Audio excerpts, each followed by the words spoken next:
बिस्मिल्लाहिर्रहमानिर्रहीम। Views of Faisal Mohammad के नए एपिसोड के साथ हाजिर खिदमत हूँ और सलाम अर्ज़ करता हूँ। उम्मीद है कि आप सब खैरियत से होंगे। और आज भी कुछ खबरें हैं। इससे पहले मैं एक चीज़ थोड़ा सा आपको बता दूँ कि कुछ लोगों ने मेरी जो गुज़िश्ता वीडियो थी उस पर जो मैंने कश्मीर के हवाले से बात की थी, तो काफ़ी लोगों ने एक उस पर एक एतराज़ तो नहीं किया। अल्हम्दुलिल्लाह हमारे बहुत अच्छे व्यूवर्स हैं, एतराज़ वायरल कर भी सकते हैं, लेकिन उन्होंने एक बात कही थी कि फैसल साहब आप सही कहते हैं कि दोनों सियासी जमातों ने मतलब कश्मीर के हवाले से कुछ काम नहीं किया, लेकिन हमारी फ़ौज क्या कर रही थी? हमारी फ़ौज भी तो कुछ कर सकती थी। देखिए कई लोगों ने जब ये बात की और बहुत से लोगों ने कहा कि मुझे इसकी वजाहत दे, तो मैं आपको मजबूरन इसकी वजाहत दे रहा हूँ। और अच्छी बात है, अगर आपके जहन में कोई बात पैदा होती हो तो ज़रूर पूछा करें। देखिए फ़ौज, पहली बात तो मैं बता दूं कि फ़ौज दुनिया की कहीं भी हो वो हुकूमतों के मातहत होती है, और हुकूमत से बढ़कर आगे कोई भी फ़ौज या कोई भी इस्टेब्लिशमेंट काम नहीं करती, कतई नज़र कि चाहे वो उस मुल्क की कितनी ताकतवर इस्टेब्लिशमेंट क्यों ना हो। अमेरिका में भी आप देखते रहे हैं। अब मैं सिर्फ आता हूँ आपके उस नुक्ते की तरफ कि पाकिस्तान की फ़ौज को हमारे यहाँ एक फ़ैशन बन चुका है। मैंने आपसे पहले कहा था, पिछली वीडियो में भी कहा था कि हमारे यहाँ, मैं किसी को क्रिटिसाइज़ नहीं कर रहा, मेरा क्रिटिसाइज़ करने का नहीं है मसला, मेरे से सब लोग बहुत सीनियर हैं, मुझसे ज़्यादा तजिया निगार जो हैं, बड़े बड़े लोग जो हैं, मैं तो उनके आगे तिफले मकतू हूँ। उनकी बड़ी रिसर्च है, बड़े काम है, लेकिन मेरी फील्ड एक अलहदा है। मैं अपनी फील्ड में अपने बैर जो क्या कहते हैं ना कि अपने हिसार के अंदर रहते हुए, अपने उसके अंदर रहते हुए मैं हमेशा जो बात करता हूँ उसका मकसद किसी को चैलेंज करना नहीं होता। मेरे अपने मामलात, मेरे अपने नज़रियात, मेरे अपने ताल्लुकात, मेरी जो वर्किंग रिलेशनशिप है उसकी बुनियाद के ऊपर मैं बात करता हूँ। तो इसका मतलब ये नहीं कि मैं किसी को डिग्रेड करना चाहता हूँ या किसी को क्रिटिसाइज़ कर रहा हूँ। मैं हर उस शख्स को जो छोटा से छोटा एक एंकर है, छोटा से छोटा सहाफ़ी भी है, चाहे वो नौ मौलूद ही क्यों ना हो, अपनी फील्ड के अंदर मैं उसे अपने आप से बेहतर समझता हूँ। इस के बाद मैं आपको बता दूं, जो आपने कहा ना फ़ौज की बात, देखिए फ़ौज हमारे ये फैशन, जैसे मैंने कहा कि फ़ैशन बन चुका है। हम हर जगह बात में कह देते हैं ताकतवर हल्कों ने ये कर दिया, ताकतवर हल्कों ने ये कर दिया। बहुत सारे लोग हैं जो शायद हो सकता है कि कभी किसी ताकतवर हल्के के साथ मिले हों या ना मिले हों या किसी सतह पे मिले हों, लेकिन अल्हम्दुलिल्लाह हम दुनिया के कई ताकतवर हल्कों के साथ हमारे राब्ते रहते हैं, होते हैं। लेकिन जिस तरह की पिक्चर पेंट की जाती ना अमूमन ताकतवर हल्कों की, तो ताकतवर हल्के कभी अपनी सफाई में बात नहीं करते। ये मैंने आपको छोटी सी बात दी है, इस पर फिर मैं कभी बड़ी तफसीलन वीडियो दूंगा। अब मैं आता हूँ कश्मीर के इशू की तरफ, जिस पे कहा था कि फ़ौज क्यों नहीं करती। देखिए फ़ौज, पहले आपसे कहा ना, फ़ौज होती है मातहत हमेशा हुकूमतों के। लेकिन अगर किसी का ये एतराज़ है कि फ़ौज क्यों नहीं करती, तो एक फ़ौजी जर्नल ने काम किया था, उसका नाम परवेज़ मुशर्रफ है। मेरा कोई मुशर्रफ से लेना देना नहीं है, मैं बिल्कुल, मेरी सिर्फ चंद एक दफ़ा जब वो दुबई में थे उनसे एक आध दफ़ा मेरी बात हुई है, एक दो दफ़ा बात हुई है, लेकिन ना मेरी कोई हमदर्दी ना मुशर्रफ साहब के साथ है, ना इमरान खान साहब के साथ है, ना किसी साहब के साथ है। मेरी हमदर्दियाँ सिर्फ आलम इस्लाम के साथ और अपनी सरजमीन पाकिस्तान के साथ है। जो उसके साथ सिंसियर है मैं उसके साथ सिंसियर हूँ, डेट्स ऑल। तो लोग फ़ौरन ये कहने लगते हैं कि आपने मुशर्रफ को सपोर्ट किया, ऐसी कोई बात नहीं। मुशर्रफ जो हक बात है वो कहूँगा, मुशर्रफ साहब ने खुद एक स्टेप लिया था कारगिल के ऊपर, और कारगिल जो था वो बुनियादी तौर पर कारगिल एक कश्मीर की फतह की जानिब एक पहली सीढ़ी थी। आपको पता है कि अगर जाएंगे तो न्यूक्लियर वॉर भी हो सकती है, आसान बात नहीं कह देना। ये मतलब कोई केडी की तरफ से कोई प्लॉट पर कब्जा करने वाली बात नहीं। किसी मुल्क या कश्मीर किसी एक न्यूक्लियर पावर से छीन लेना कोई आसान बात नहीं है, उसके न्यूक्लियर जंग भी छिड़ सकती है और दोनों मुल्क तबाह भी हो सकते हैं। तो एक स्ट्रेटेजी उन्होंने बनाई थी कि हम कश्मीर एक ऐसे हिस्से की तरफ जाकर अपने पास कब्जा कर लें ताकि कश्मीर और वो जो इलाका जहाँ कभी भी अगर पाकिस्तान भारत से जंग होती तो हम उसको कैप्चर कर लें। उसकी बड़ी लंबी डिटेल वो अभी आपको मैं नहीं बता सकता, जो 15 मिनट की वीडियो होती है और भी चीज़ें डिस्कस करनी होती हैं। मैं आपको सिर्फ बताया कि वो बुनियादी तौर पर पहली सीढ़ी थी। जब उन्होंने ये काम किया तो फौरी तौर पर क्या हुआ कि मुशर्रफ साहब के ऊपर दबाव आया अमेरिका का। नवाज शरीफ साहब भागे अमेरिका और क्लिंटन के पास पहुँचे, और क्लिंटन का दबाव आया, नवाज शरीफ साहब का दबाव आया और दूसरे ममालिक का दबाव आया। और नतीजा क्या हुआ कि वहाँ पे मुशर्रफ साहब को जो भी उन्होंने किया था उनको वहाँ से वापस होना पड़ा। तो ये एक आपने देखी ना, एक फ़ौजी ने काम किया था। उसके बाद एक इंडिया की बहुत अहम शख्सियत जो इस वक्त भी एक अहम ओहदे पर है, अभी भी है, उससे किसी ज़माने में मेरी बात हुई थी तो उन्होंने कहा था कि इसको हम सबक सिखाएंगे। ये he is a butcher of Kargil. किसके लिए कहा था? परवेज़ मुशर्रफ के लिए। तो मैंने कहा कि आप, मैं हंसा, मैंने कहा क्या, मैं ठीक है, मैंने कहा अच्छा जी जनाब, मैंने कहा आपको तो ज़ाहिर है वेरी सॉरी, आपको तो तकलीफ़ होगी कि भाई मुशर्रफ साहब ने खुद पेशकदमी की और इतने सारे भारतीय मतलब फ़ौजी भी वहाँ पे मारे गए। तो उन्होंने कहा नहीं, दुख नहीं है, हम इसको निशान इबरत बनाएंगे। तो उस पर फिर मैंने कहा था, उस पर मैंने हंसा, मैंने कहा कि अपने दिल में मैंने कहा कि आप बेवकूफ़ आदमी है, एक इंडियन आदमी, एक इंडियन ऑफिसर होकर, ठीक है वो कह सकता है भाई हम उसको बदनाम कर देंगे, लेकिन तुम क्या हैसियत हो कि किसी को, पाकिस्तान के एक जर्नैल को, ठीक है डजन मैटर कि अगर वो रिटायर भी हो गया तो तुम इसको निशान इबरत बना दोगे। वो बात मैं भूल गया था, लेकिन आज मैं देख रहा हूँ कि उसकी बात बिल्कुल दुरुस्त है। परवेज़ मुशर्रफ निशान इबरत बना हुआ है। वो लोग जिन्होंने इस मुल्क को लूटा, जिन्होंने इस मुल्क को कंगाल किया, वो आज पाकिस्तान से बाहर बैठे हुए हैं। मुशर्रफ साहब की एक जमात थी, उसकी जमात के एक आध को लोग जीते थे कहीं, शायद आपको पता है कोई शुमाली इलाका जात से, वो सीटें भी छिन गई। और जिन्होंने इस मुल्क को लूटा था वो बाहर पाकिस्तान से बैठे हैं। उनकी गैर मौजूदगी में वो पाकिस्तान को गालियां भी देते हैं, पाकिस्तान को तोड़ने की बात करते हैं। उनकी जमात के लोग यहाँ जीतते हैं। वो लोग जिन्होंने रेमंड डेविस को यहाँ पर आने की इजाज़त दी थी ताकि वो यहाँ पर आके पाकिस्तान के न्यूक्लियर आर्सनल्स की तलाशी करे, उसको, उन लोगों को जिन्होंने हुसैन हक्कानी के साथ मिलकर पाकिस्तान के खिलाफ बड़ी बड़ी साजिशें की, उन लोगों को जिन्होंने CIA के एजेंट्स को, ब्लैक वाटर्स के एजेंट्स को पाकिस्तान के अंदर आने की इजाज़त दी, आज उनके मुकदमे वापस हो रहे हैं, उनकी इज्जत हो रही है, उनकी इज्जत अफजाई हो रही है। और गद्दार कौन बन रहा है? एक फ़ौजी जर्नैल। तो आप क्या समझते हैं कि डजंट मैटर, बहुत मुशर्रफ ने बुराइयां की होंगी, कोई जर्नैल आसमान से उतर के नहीं आता, वो भी मेरी तरह और आप ही की तरह होते हैं, लेकिन जर्नैल बहरहाल एक जर्नैल के लिए उसने काम तो किया था ना, आज वो निशान इबरत है। और जो मुल्क को सरेआम लूट रहे हैं, जिन्होंने मुल्क का बेड़ा गर्क किया है, वो आज बाई से इज्जत हैं। तो आप क्या समझते हैं कि इस सूरत हाल के बाद क्या कोई जर्नैल, चाहे डजन मैटर वो बाजवा हो या कोई बड़े से बड़ा तुर्रम खान आ जाए, कभी कोई ऐसी हरकत करेगा? अपनी नस्लों को भी मना कर देगा। जब मुशर्रफ साहब दुबई से आ रहे थे, मैंने मुशर्रफ साहब को मना किया था। मुशर्रफ साहब से मेरी दुबई से आते वक्त बात हुई थी। मैंने मुशर्रफ साहब से कहा था, मुशर्रफ साहब आप पाकिस्तान ना आए, आपके लिए सूरत हाल बेहतर नहीं है। मुशर्रफ साहब सुन रहे होंगे, सुनते भी हैं मेरी बात, मैंने कहा था उनको, लेकिन उन्होंने कहा नहीं फैसल साहब, मेरे लिए बहुत सारे लोग हैं, मेरे फॉलोअर्स हैं, पता नहीं कितने मिलियंस। उन्होंने कहा कि मेरे उस पर फेसबुक पे पता नहीं कहाँ कहाँ, और बड़े लोग कह रहे हैं आप आइए आइए आइए। वो कूफे वाली बात इन्होंने की। जिस वक्त मुशर्रफ साहब कराची उतरे, कौन था वहाँ पर, कितने लोग थे? होना तो ये चाहिए था कि पूरा कराची उमड़ आता कि हीरो ऑफ कारगिल आया है, लेकिन कोई भी नहीं था। और आज फिर मुशर्रफ साहब का क्या हाल है, और मुशर्रफ साहब किस हाल में ज़िंदगी गुजार रहे हैं। एक जर्नल के लिए मौत होती है कि उसके ऊपर गद्दारी का इल्ज़ाम लग जाए, और उस पर आर्टिकल 6 इल्ज़ाम लगना और बात है, आर्टिकल 6 उसके ऊपर लगा दिया गया है। इसके बाद मैं आगे मज़ीद फिर इस पर कभी होगी तो बात करूँगा।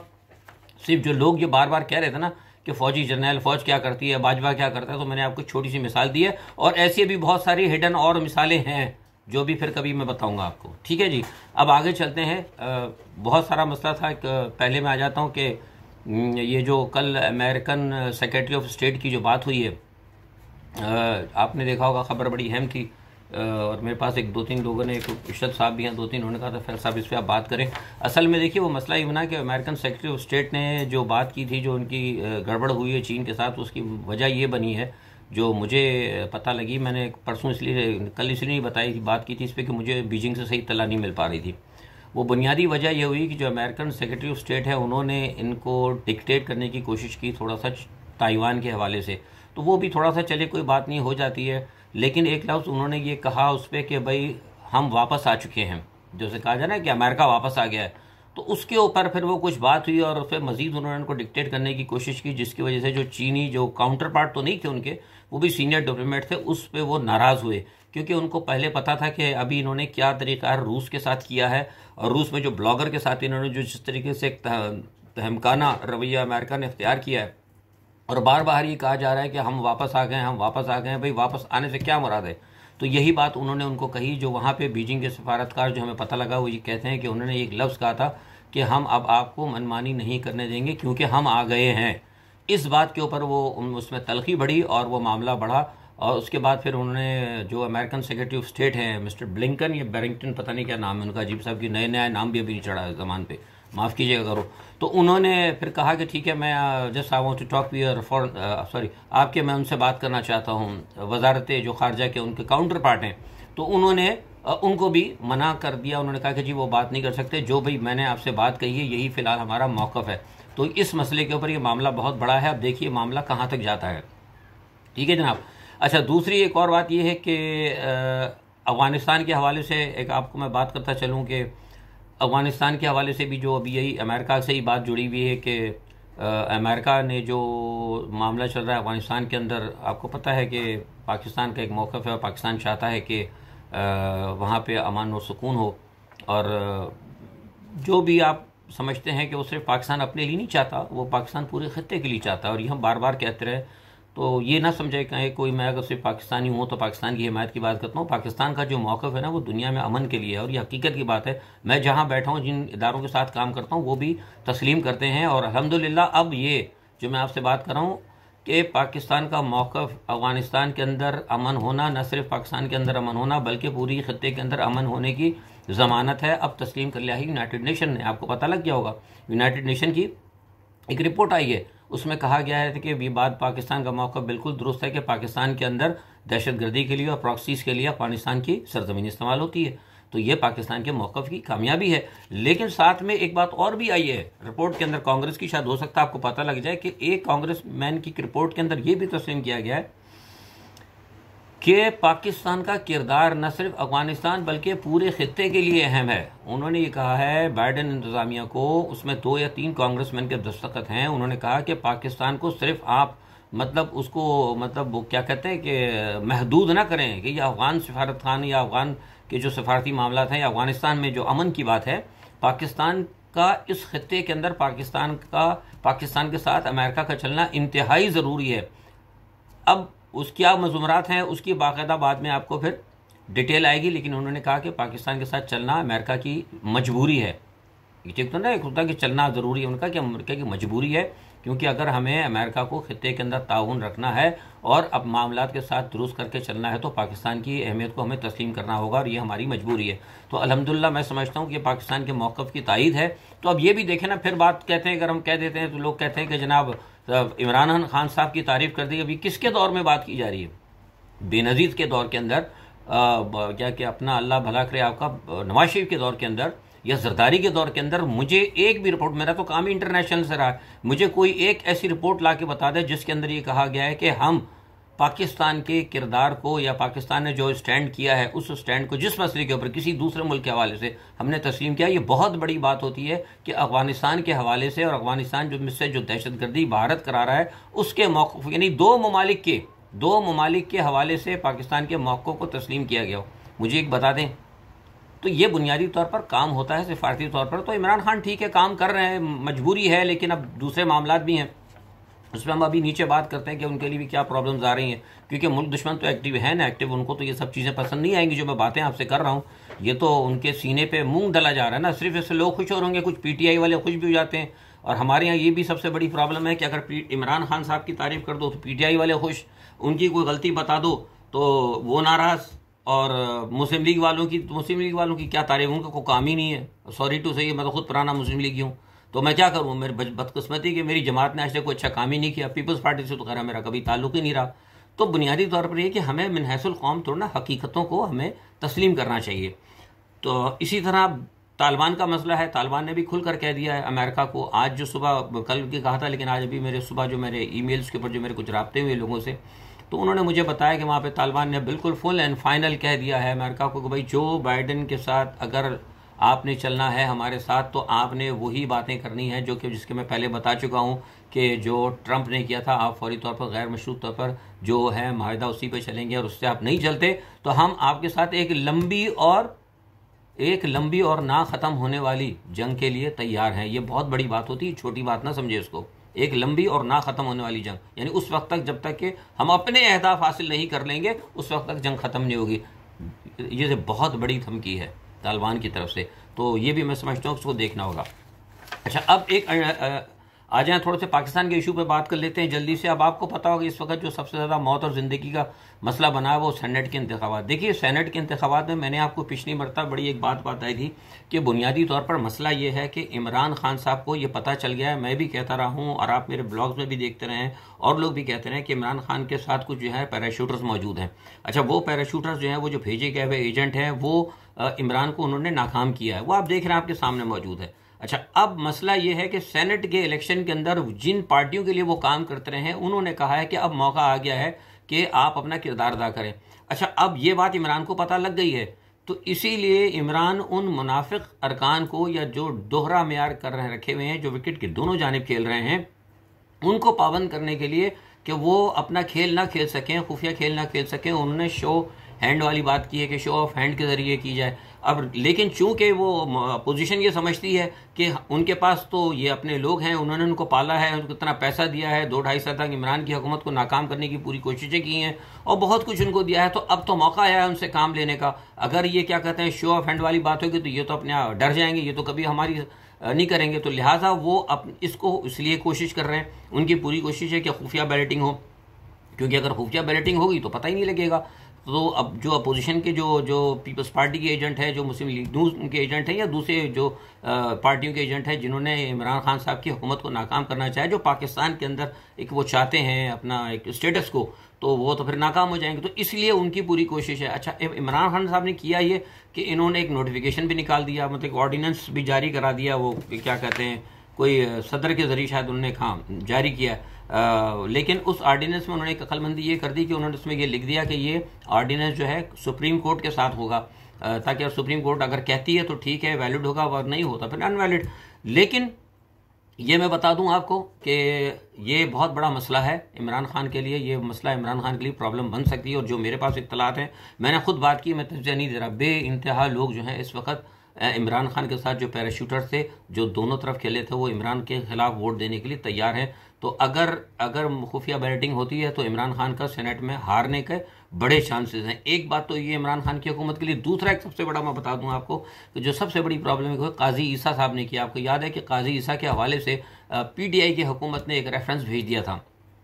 उस रेफरेंस की वजह से काजी ईसा ने, मैंने आपको पहले भी बताया था, इससे मेरे 3-4 वीलॉग हो चुके हैं, काजी ईसा ने इस चीज़ को अब कंडम्ड ऑफ कोर्ट में ना चलिए, ऐसे बता रहा हूँ कि बहरहाल काजी ईसा साहब ने उसको एक रख लिया था, एक कहते ना किसी जगह रख दिया था और उन्होंने इसको महसूस किया था। तो अब उन्होंने एक नई चीज़ उठा दी है। उन्होंने कहा कि ये जो इमरान खान साहब ने कहा है कि हम 1 करोड़ या 2 करोड़ या जो भी है, मैं नहीं इस पर बात करता, हम नुमाइंदों को जो फंड देंगे ये गैर कानूनी काम है, गैर आइनी काम हुआ है, तो इसकी भी हमें रिपोर्ट दी है और ये आइन के खिलाफ इन्होंने काम किया है। तो ये एक और इमरान खान के लिए मसला खड़ा हो गया। हालांकि मैं समझता हूँ बदनीयती पर फैसला है, ये काम तो ज़ियाउल हक के दौर से हो रहा है और सारे लोग ही देते रहे, उसूलन है, आइन में तो इसकी गुंजाइश है ही नहीं। तो ये काजी ईसा साहब को पहले से सोचना था कि ये काम तो बहुत पहले से हो रहा था, तो अब इन्होंने इस चीज़ को क्यों उठाया, तो ये कि इमरान खान के लिए प्रॉब्लम बना दी।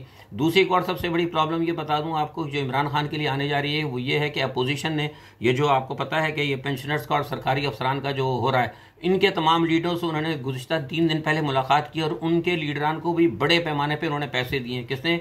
जरदारी साहब ने पैसे दिए हैं और खूब दबा कर उनको पैसे दिया है कि भरपूर तरीके से उन्होंने करना है। और ये कहा जा रहा है कि इस को जो मुजाहरा होगा इसको इस्लामाबाद में किया जाएगा ताकि बैनुल-अक़वामी तौर पर इसको इतनी कवरेज दिलाई जाए और इसके हवाले से बैनुल-अक़वामी प्रेस को भी दावत दी गई है कि इसको भरपूर तरीके से वो कवर करेंगे ताकि पाकिस्तान के अंदर जिस तरह के भारत का एक इमेज ख़राब हो रहा है किसानों के हवाले से, इस तरह इमरान खान के इमेज को ख़राब किया जाए।